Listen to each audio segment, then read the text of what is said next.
Hi, this video is a video where I show you how to make an amazing magnesium oil. They call it magnesium oil because it looks oily and it's magnesium. I add a little bit of borax into mine.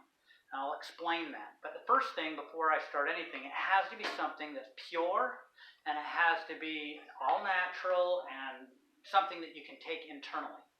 I use Epsom salt that's also used as laxative, and they have instructions of how to use it. So do not use it, it's my opinion, do not use it as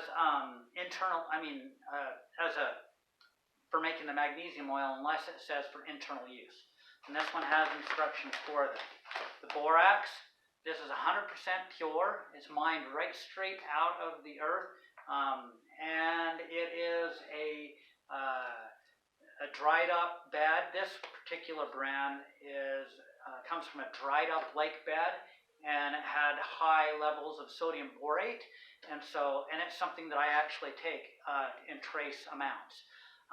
Countries that have it, so this is a lot to do with osteoporosis and joint issues, and a lot of those are from buildup of calcification, and if you're low in boron, the research is very clear that your parathyroid, if it's low in boron, it starts to rub calcium out of your bones, and it goes into your joints, and it leaves your teeth and other areas. So you want to have enough boron, and you can buy boron to do that. But I have a video, and I'll provide a link to that. But the countries that have it, like Israel, there is no osteoporosis in those countries. It's virtually less than 1% of the population. So I like to use those two. And what I do is I mix it, it's close to a 50-to-1 ratio.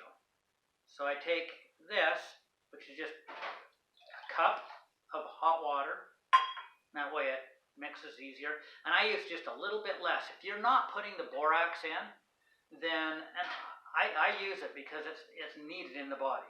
I use borax in trace amounts quite often. So I use a little bit less than a cup. If you're not putting any borax in there, use a cup, 1 cup to 1 cup. So I use a little bit less, and then this is about a 50-to-1 ratio, and that's about what I take internally with the boraxes. And by the way, when you're doing this transdermally, you don't get the laxative effect. If you take it internally, you get a laxative effect long before you get the amount in one dose that you need. And by the way, Epsom salt is magnesium sulfate, and it's the magnesium and the sulfate in there. And if you go into the emergency room for high blood pressure, they give you a pharmaceutical grade Epsom salt. It's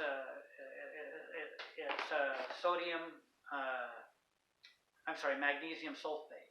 So it's the magnesium sulfate pharmaceutical grade, and they give it through an IV, and your blood pressure goes right back down. That's what it is. And so you're getting this, you mix it together, and it works phenomenally. And the heart needs it. Your heart is the store of magnesium, just like your parathyroid is your store of borax, and your thyroid is your store, highest concentrations is what I'm talking about. Highest concentration of iodine, and each organ performs different roles. So if you're low in magnesium, you'll have all sorts of issues as well. And your heart is a major muscle in your body. Arguably the most important, which everything's important. Okay, so you mix that up. When it's all mixed up, then you can pour it into the different containers. And there's a couple of different containers here. If you take a look at this one, it's more of something where you'd make a lotion. So it's a little bit heavier squirt that comes out of it. And so if you have a joint issue, like I have, get a tennis elbow, from a previous damage that I did here, say like, for example, if I'm rototilling and it's bouncing it, or I'm breaking through concrete or something, it's jarring, you'll feel a little there, and you put this on it, and it's like, wow, I feel new again. It really is amazing. The magnesium loosens up the muscles, and the boron that's in here, it'll also help with removing the calcification in your joints as well. And it stabilizes your calcium levels in your body. Calcium tightens your muscles, so you don't want to be taking calcium. You get plenty of that through your foods if you're eating somewhat healthy diet with greens and stuff like that. But anyway, magnesium oil, that's it. Okay, it does not have a laxative effect no matter how much you soak in it. And I'm going to make another video of Epsom salt baths and salt baths. And I use natural salts, like real salt that you would get